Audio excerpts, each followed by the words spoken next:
Greetings to all! We are dedicating this week to Disney fans by celebrating the fairy tale world of a classic animation, Mulan.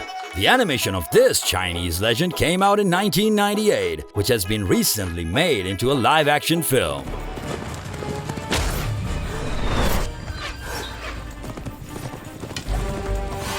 Mulan retells the story of a girl warrior who saved a dynasty from the attack of savages.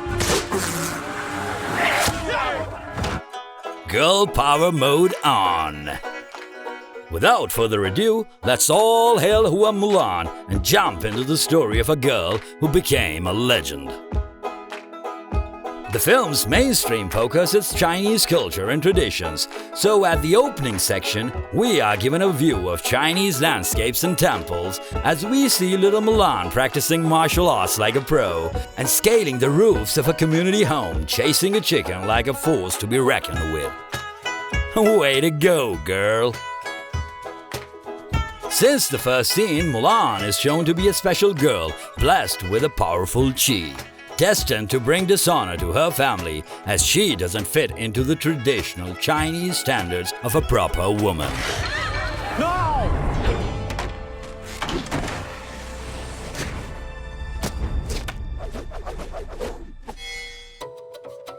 After the public display of qi, Mulan is told by her father to hide her gift and act normal. But qi is for warriors, not daughters. Calling out all the rebels as the tale is about to get relatable. Fast forward to Mulan, played by Yifei Liu, as a wild-spirited young woman who is being forced into marriage so that she can bring honor to her family, and that is when tragedy strikes.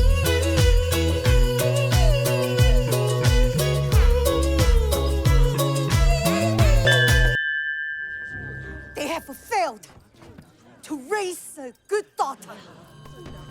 The kingdom is under threat of a war with the barbaric Hurons, and the emperor calls out all the men to suit up and get ready to fight.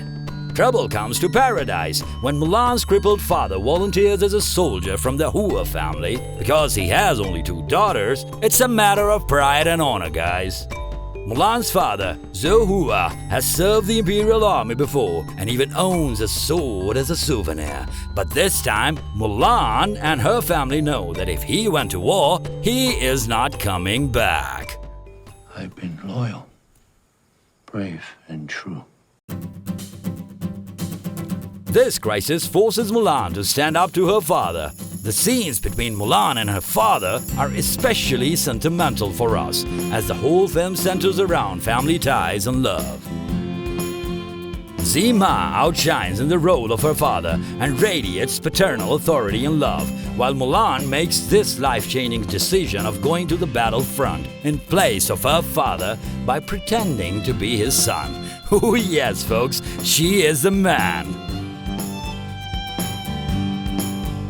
On the other side, Hurons are shown advancing with their leader Buri Khan towards the imperial city, the center to the Chinese dynasty and the emperor's home.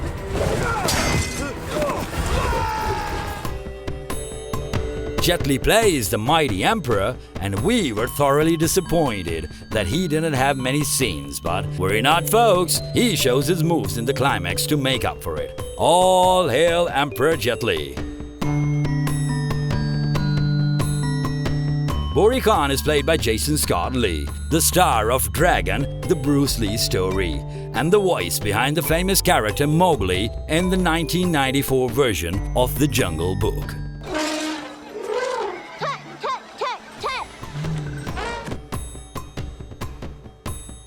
The talented Chinese diva Li Gong appears as Yan Yang, the evil witch who is Khan's powerful sidekick. Gong has received worldwide appreciation for her seductive characters and brilliant performances in Raise the Red Lantern 1991 and Memoirs of a Geisha 2005.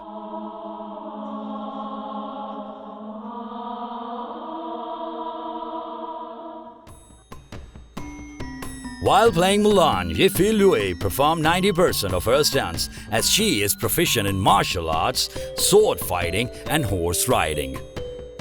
The voiceover artist for Mulan in the 1998 animation has a cameo in the finale of the film as the esteemed guest who introduces Mulan to the Emperor.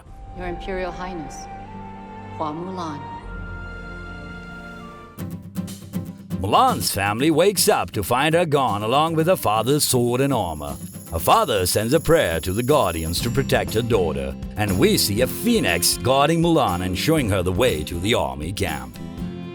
There is again a mighty shift to the Chinese culture, folks, as the phoenix is regarded to be a very auspicious creature amongst the Chinese, also providing a symbol to the journey that Mulan is taking, where she literally has to rise up from the ashes and soar high. At the all-male camp, Our Lady suffers like anything. From the fight at the first day of school, camp, to the problems of taking a bath, sleeping and bonding with men, our leading lady disguised as a man struggles a lot to keep up. Moreover, the commander-in-chief turns out to be Bruce Lee's martial arts teacher, the Ip Man. No folks, we are not joking. The Chinese John Wick, the infamous Ip Man, Donnie plays the character of Commander Tung, giving a mighty hard time to our girl and her squad. Guess what? Our Lady has a lot of admirers.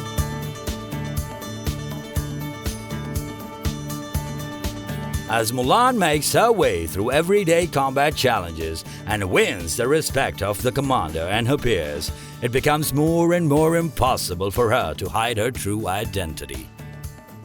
As she is dealing with the consequence of her choice, her battalion is called to war.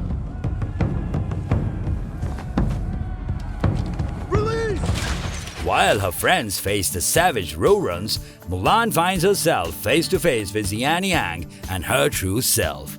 Who are you? Soldier in the Emperor's Imperial Army! Then you will die, pretending to be something you're not.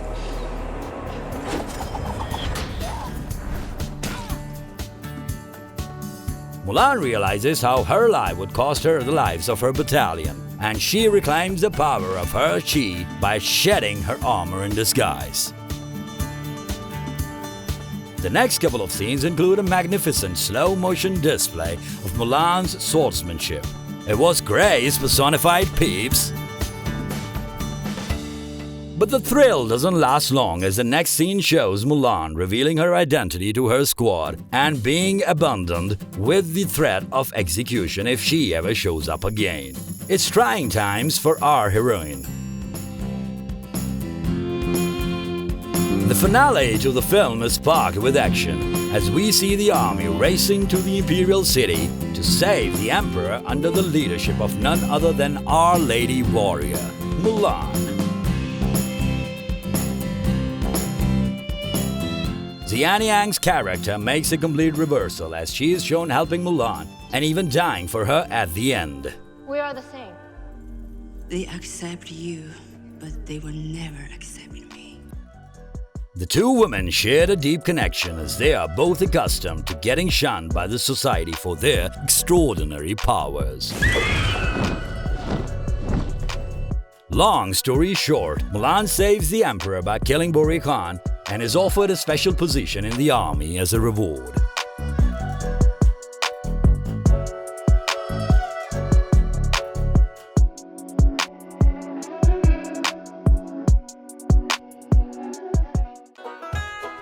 The film closes with a cliffhanger as Commander Tung presents Mulan with a sword of her own and requests her to reconsider the Emperor's offer. And now it is our turn to wonder if we are going to have a second part or not. Pretty please, Disney! With this thought, we bid you farewell. Go watch Mulan and find out. Are you loyal, brave and true? Thank you for watching.